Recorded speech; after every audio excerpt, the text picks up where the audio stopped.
5. Welcome to the Richard B. Morning Show, and it's now time for the big story. So, the opposition spokesman on education has strongly criticized the Minister of Education for making what he terms misleading and inaccurate statements about the handling of the Jamaica Teaching Council JTC bill in the Senate.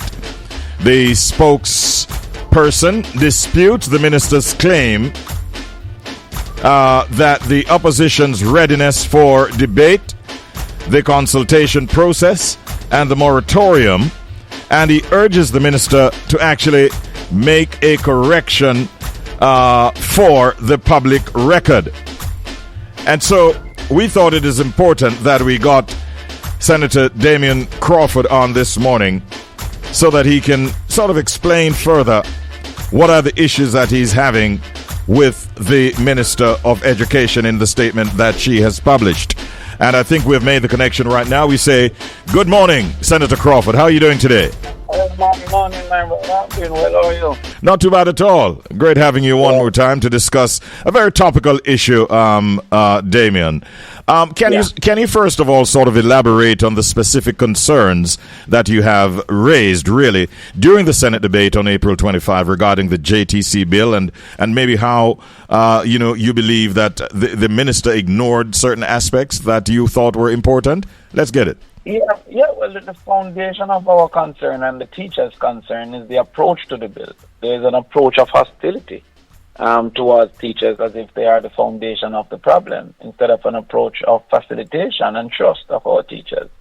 For example, while no one is against continuous performance improvement, as in doing courses, etc., nothing in the bill suggests that the teachers will benefit from doing these courses, meaning there's no salary increase, there's no promotion tied to these courses. However, it is made mandatory. If it is a mandatory act that doesn't benefit the individual, then the society should pay for it, because the society is the predominant beneficiary. To the contrary, there leaves open this risk that the teacher should pay for what is mainly a societal benefit. This is a negative in our opinion. Then they say, okay, teachers should be held accountable. No one is against teachers being held accountable. However, if it is that you're going to have a system that a teacher have to hire a lawyer and can be found not guilty, why is there not a fund so that when they're found not guilty, they're not left with the punishment of the legal fees? So the general approach is one of hostility and overreach. For example, I'm a volunteer. I volunteer to teach mathematics every Saturday. Mm-hmm. They said that the only way I can be a volunteer is if my intervention is ad hoc. That removes every Saturday, which is the time that I'm available on Saturdays. Ad hoc means that is one-off and basically unplanned. So the general approach, the teacher can be reported to their board at their school. However, when the board finds the teacher to be not culpable, the individual who feels aggrieved can then go again and report it to the JTC, causing for double jeopardy. And a person can be, a physics teacher is approved to teach physics, but can't go and teach maths if there's a shortage, because he's only approved to teach physics. These are things that ignores the reality of the Jamaican education system. We don't have a cadre of persons waiting to fill in if a teacher is absent. Those sounds like several areas of concern. In fact, I'm told that there were 35 amendments that were put out on short notice, and I'm wondering whether or not you feel that there was not enough time to ventilate all of these discussions and issues. No, well, we refused to debate on the day that the 35 amendments were put out. The minister is trying to suggest we weren't ready to debate the bill. It's a 100-page bill. We were ready to debate the bill. But if you put 35 amendments on the day of debate, then we asked for the postponement of the debate, which they did. So we had a fulsome debate last week, Friday, indicating all the concerns that we had. Mm-hmm. However, because it is not a constitutional bill, it only takes the government's majority. And the government used its majority to move forward. No PMP member of the Joint Select Committee signed the bill because we were not satisfied with the direction and the approach to the entity of teaching. We also felt that the government didn't know who had the handle and who had the blade, because if the teachers refused to sign on to the JTC, we can't close the schools. What would we do? So it is necessary that we consider the teacher's opinion in putting forward this bill. You have highlighted a number of what I'd call critical issues as it relates to this JTC bill, Damion. How do you propose addressing them through whether amendments or changes?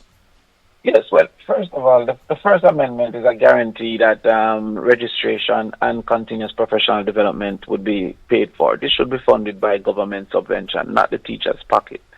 The second is to provide a fund for legal aid so that whenever the teacher is facing, especially if the teacher is found not guilty, they can claim against the legal aid to an agreed amount so that they can get legal representation when it's necessary. The third is to involve the principal, the leadership, the principal and the board so that they are reported to whenever there's an investigation, not just when there's a decision. And also so that smaller matters are dealt with at the school level. A teacher who don't like a principal can avoid the principal's intervention to make any complaint against any other individual. We feel that that should be there. Remove some of the intervention in homeschooling and volunteerism. Those are necessary parts of a evolving education system. Remove the overreach into internet teaching. A person who is teaching online or who have videos online can be found in breach, especially if a person have to subscribe to their channel. That is ridiculous because they can't police the world. So a person in Trinidad can do it and we consume it, but a person in Jamaica can't do it and we consume it. That as well is ridiculous.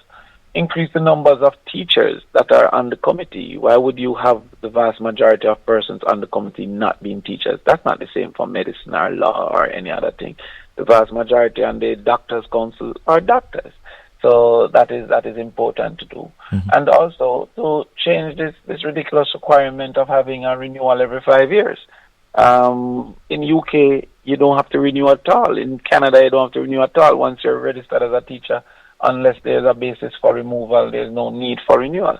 So to have this ridiculous requirement that 35,000 people should get a police record every 5 years for renewal, the government can't even do that. Their capacity to provide 35,000 police records, it doesn't exist. So these are some of the fundamental changes that we want to see. Do you see some of these as sort of intentional omissions or oversight? No, it's a mindset. If you're collecting money from your sister, you collect it different than if you're collecting money from a stranger. So the mindset that they have approached it with is that the teachers need policing and the teachers are the central cog of the problems of the education system. Those who believe that way believe that a stick is better than a carrot. Those who believe that the teachers are the actual band-aids to the system that are to be treated with trust would promote more of a carrot than a stick. So the general approach is one of a stick because of the mindset towards teachers and their contribution to the system. So where we are now then, Senator Crawford, as it is now, what steps do you propose to take to work things out with the government and stakeholders to ensure that the JTC bill is effective and fair in regulating the teaching profession? Where do we go from here?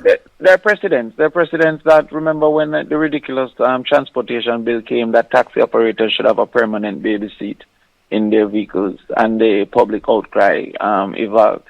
They immediately amended the bill. So therefore, there is no time limitation, neither from the shortage of time nor the length of time for a bill to be amended. So I believe that especially the recommendations of the JTA should immediately be considered. And those that are logical from the PMP should be considered. We can't impose our opinion on a government. They're elected to lead. However, those that are clear to be logical, not just a basis of ideological premise, should be implemented as well. There are critics, and you might be aware of this, who are out there saying, arguing that the opposition is obstructing the legislative process or delaying important reforms. How do you respond to that? That is impossible because this bill is based on simple majority, which means that the government having the majority in the Senate and the Parliament can pass the bill. The opposition, however, have a duty to ensure that power is not being abused. And that duty can be executed by informing the public of where we believe that power is being abused. To go inside a home and tell me I can't teach my niece because she's not my direct child, that's an abuse of power.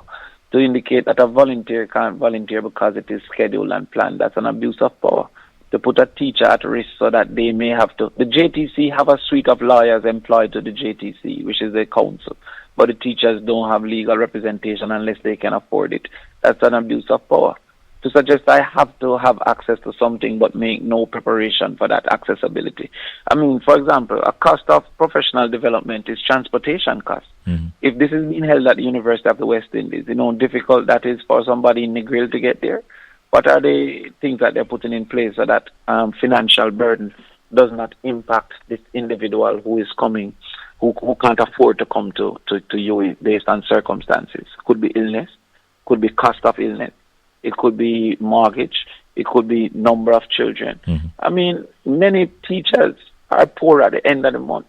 So you can tell me that you're putting in a bill that may be costing these people over $1 million, depending on if they have to face any form of accusation. And that should not be highlighted by the opposition. So we can't stop them from putting in the bill.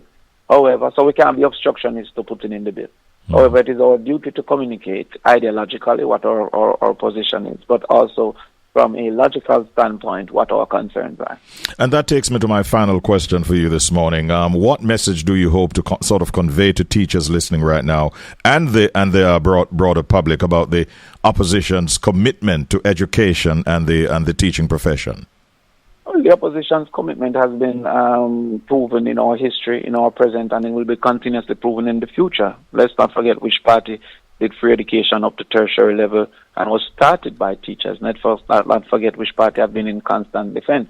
And that's for the political process. However, I'm saying to the teachers for the developmental process, do not allow the stresses of these recommendations to force you out of your own country.